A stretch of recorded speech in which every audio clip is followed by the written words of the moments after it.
特別にたっぷり甘やかしてあげるから。お疲れ様。なんかちょっと顔疲れてない？今日このまま帰るんだよね。仕事どう？慣れてきた？マジね、これちょっと問題不出なんだけど、特別ね。この時期さ、本当にね、憂鬱になったりとか落ち込んだりとかいろいろすることもね多いと思うんだけど、もう本当に無理しないで自分にね最大限甘くなってて。お疲れ様。なんかちょっと顔疲れてない？今日このまま帰るんだよね。じゃあさ、ちょっとだけ時間くれない？一日の疲れが取れる特別マッサージ先輩がしてあげるから。まあ任せて。はい、ほら先輩の言うことは聞いといた方がねいいから。耳マッサージすると自律神経整えられて結構すっきりするから。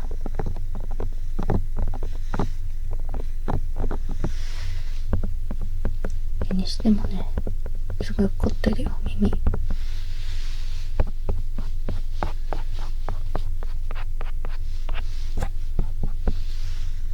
これは絶対マッサージした方がいい。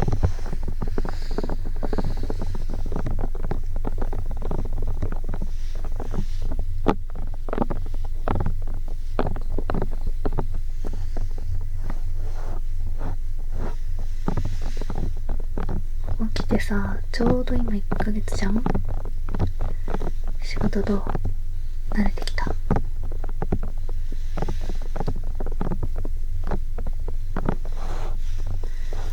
毎年さ、私この時期に新人のね教育担当を任されるんだけど、大体さこの時期って仕事をある程度こう何するかとか理解はできてくるけど、それでも全然わかんないことばっかでさ、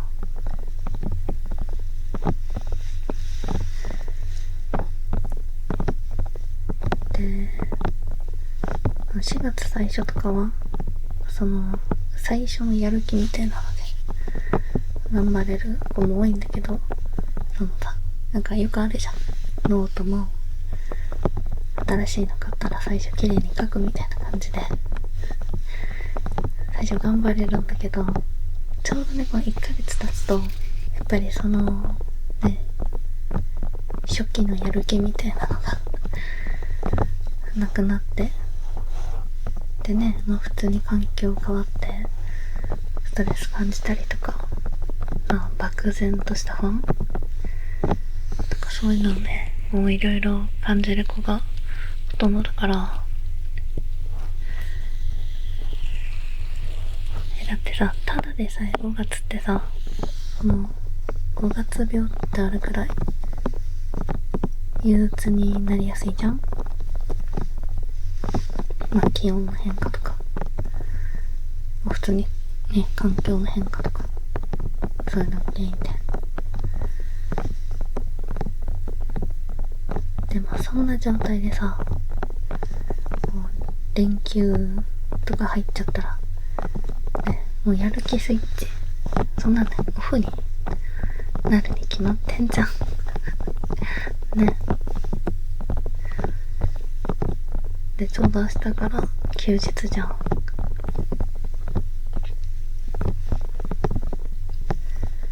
だから休日になる前にちょっとでもねそういう不安とか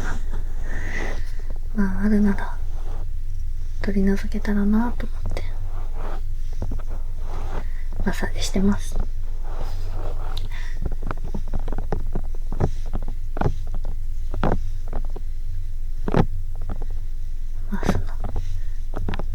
無理に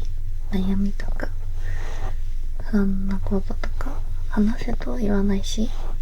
そもそもね、ちゃんとこれが悩みですとかってない場合もあるだろうから、まああってもね、言いたくないこともあると思うし、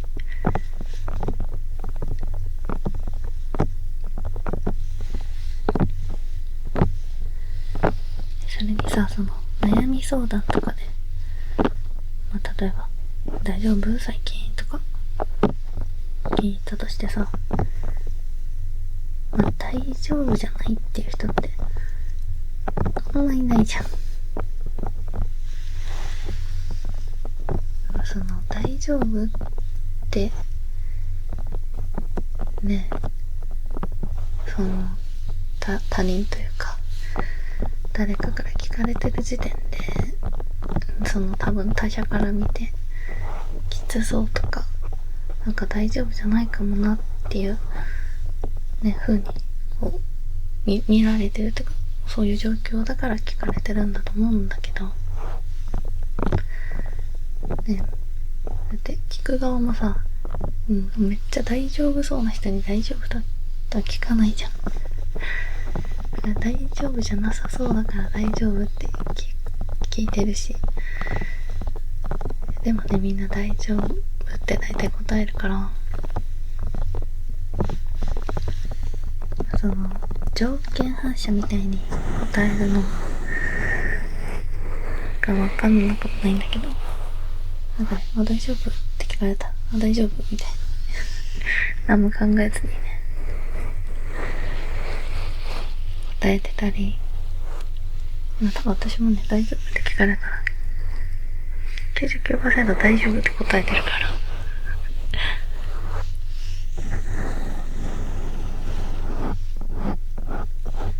ら。でもさ、大丈夫って言うときって、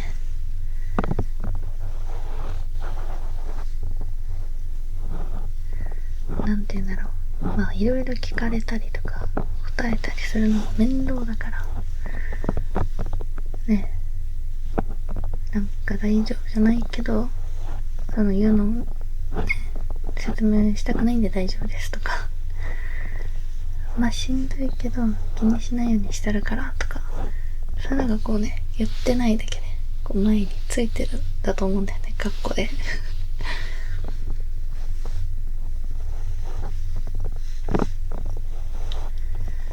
だからね、私も今流れでさ、大丈夫って最近大丈夫って聞いちゃいそうだったんだけど、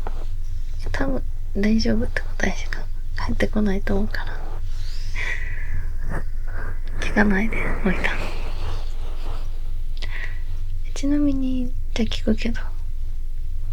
大丈夫そう最近大丈夫？いや、私から大丈夫か聞かれたら大丈夫って答えるの禁止にしようかな。答えるときはちゃんとなんか、結構しんどいんですけど、今日この後お酒飲んで忘れる予定なんで大丈夫ですとか。でも確かにさっき上長に理不尽なこと言われて叱られたんですけど、上長のこと脳内で一回閉めといたんで大丈夫ですとか。さすがにまずいか、これは。いや、そういう風に言ってもらうようにしようかな。でもこれあれかな、パワハラ？いや、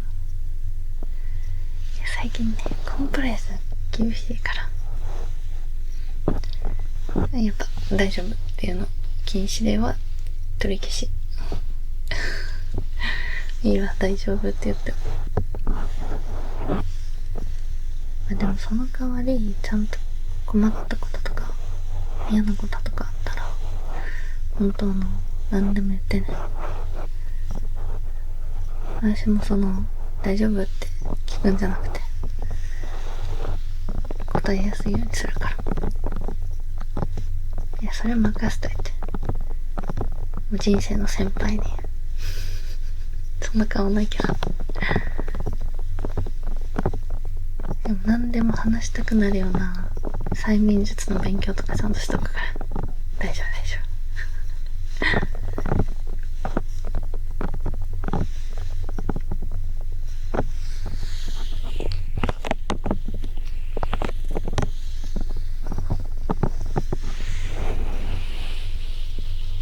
夫。だいぶほぐれてきたね。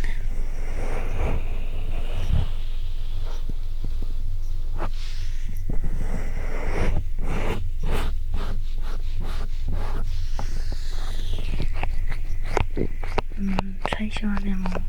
ほんと硬かったけど、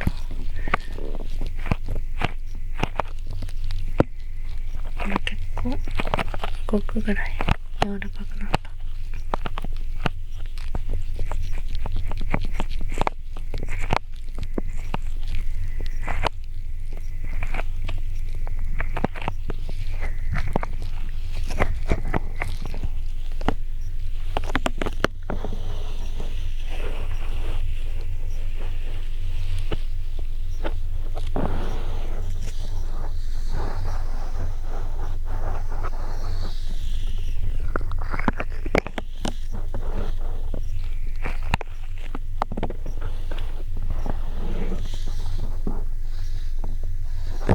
悩みとかさ、なんかない？今話せるようなこと。全然何でもいいけどね。今日の夜ご飯何食べるか悩んでますとか、そんなんでも聞くよ。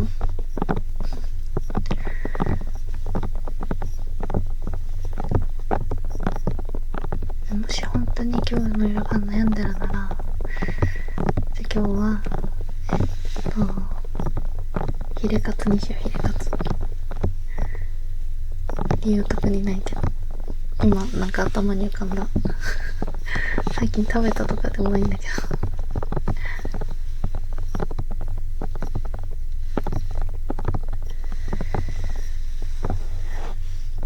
悩みないならあれだな。なんかはるくんの話聞いてあげる以外で、やっぱね、先輩としての威厳見せたよね。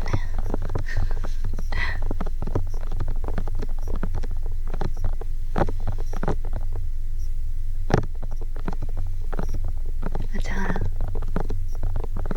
あれ教えてあげるわ。私なりのメンタル保つ方法。マジね、これちょっと問題不出なんだけど、特別ね。特別。ここだけの話にしといてね。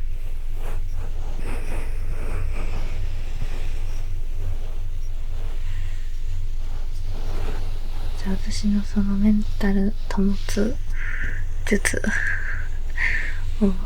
授ける前に一個質問なんだけど、お嬢様とギャルだったらどっちが好き？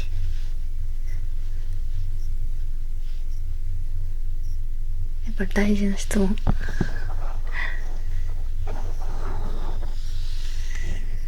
そのメンタルをね保つには、お嬢様がギャルどっちか自分の好きな方を心に住まわせるっていうのが大事で、これがね方法。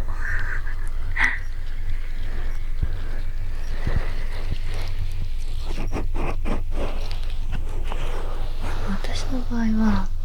お嬢様をねここに常駐されてるんだけど、実はそうするとね、多少のことだったらお嬢様がねメンタル保たせてくれるから。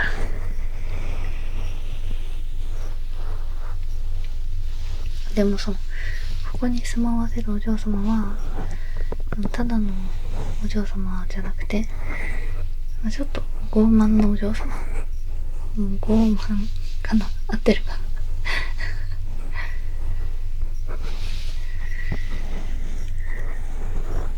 で、そうするとどうやってねお嬢様がメンタル保ってくれるかっていうと、例えばなんかさ、誰かに理不尽にね嫌なこと言われたとしても、お嬢様がいたら、こう心の中でお嬢様がもう、あら嫌ですわって、そんな言葉聞いたらこの私の高貴な耳が汚れてしまいますわとか、庶民の方たちが何か言ってますわっていう風にね、心で言ってくれるから本当にでもこれちゃんとね、うまく心に住まわせないとダメだから適合させないと。でお嬢様だったらそうね、なんかイライラすることとかもないの？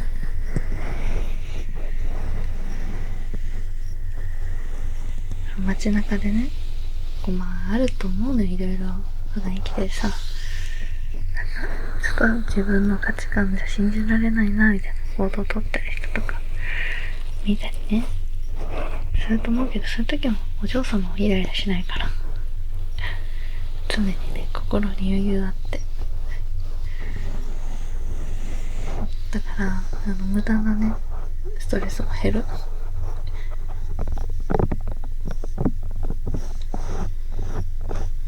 最初はね、やっぱお嬢様なかなかね心にこう適合してくれないんだけど、まあ、その慣れたら結構簡単。そう、これがメンタルをいい状態で保つおすすめの方法。ギャルの場合はちょっと私の心にはねギャルがなかなか住んでくれなかったから例えが難しいんだけど、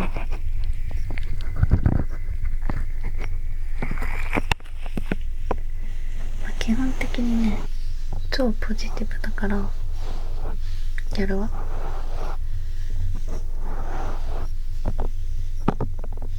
だからまあなんか悩んだりどうしようかなみたいな、やった方がいいかなとか、これとこれどっちにしようかなとか、まあいろいろ悩んでも、いやとりあえず自分がやりたいことやればいいんじゃねとか言ってくれるし、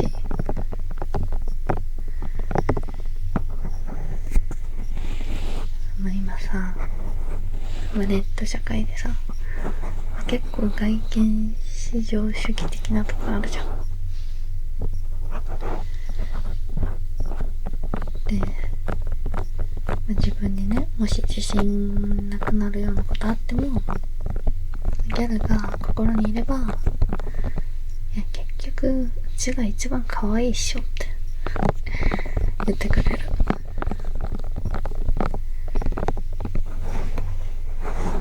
だからその一時しのぎのねメンタルケアには一回どっちか心に住まわせてみて、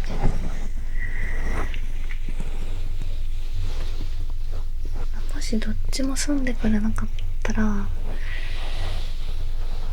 ちょっとその時はまた考える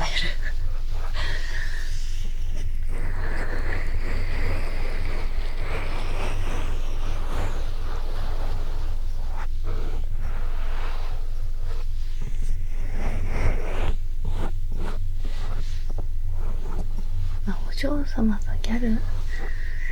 以外で、たまに住まわせる人で言うと、超ポジティブ芸人とか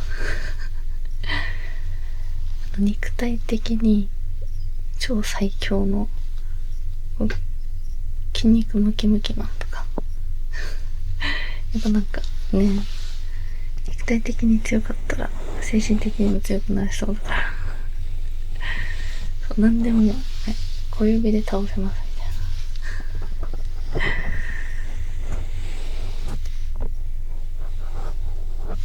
そういう人たちを、住まわせることもあるから、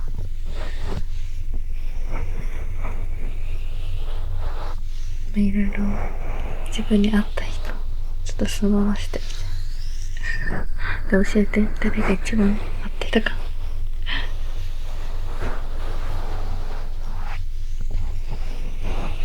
いや、この方法秘密だからね、特別な方法だから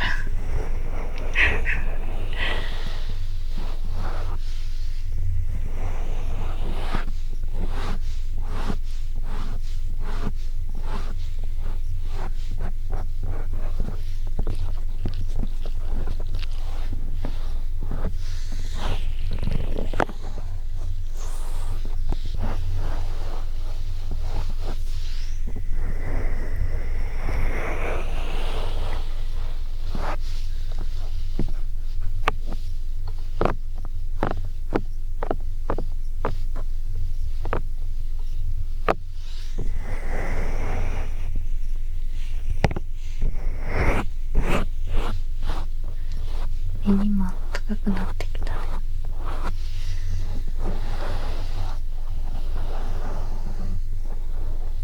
この時期さ、本当にね、憂鬱になったりとか落ち込んだりとかいろいろすることもね多いと思うんだけど、そういう時はもうただ自分の心にね素直に行動していいし、てかした方がいいしね。あ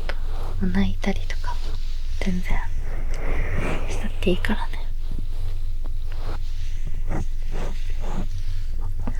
だってさ、みんな赤ちゃんの頃はさ、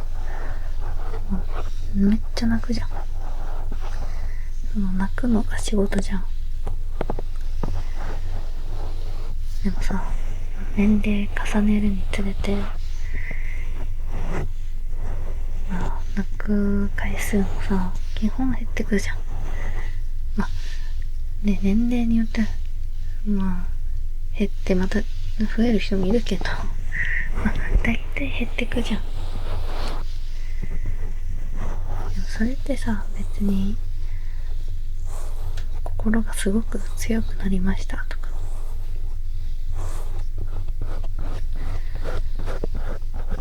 なんて言うんだろう、そういう感じのことじゃなくて、ただね、涙を止める方法を身につけたり、ね、ここら辺に力入れとけば涙こぼれないみたいなそういう方法をただね学んだり、あとは感情のコントロールが上手くなってるだけだから。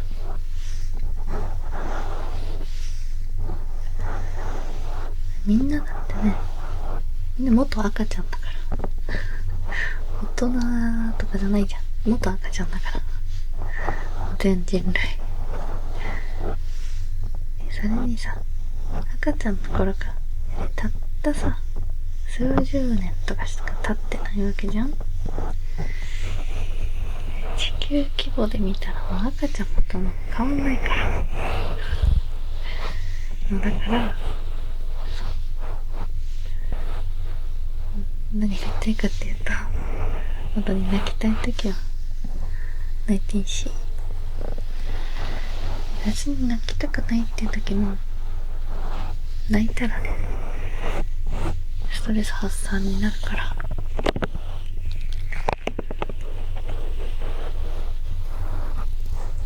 そういう時はね、いつでも先輩の広い広い胸を貸してあげるから、いつでもおいで、受け止めてあげる。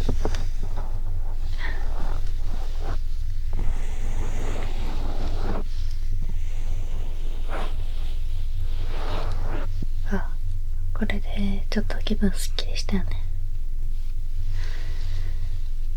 さ、大変なこともいろいろあると思うけど、もう本当に無理しないで、自分にね最大限甘くなってね。もしなれないっていうなら、私がねこれからも特別にたっぷり甘やかしてあげるから。いつもお疲れ様。ギャルが心にね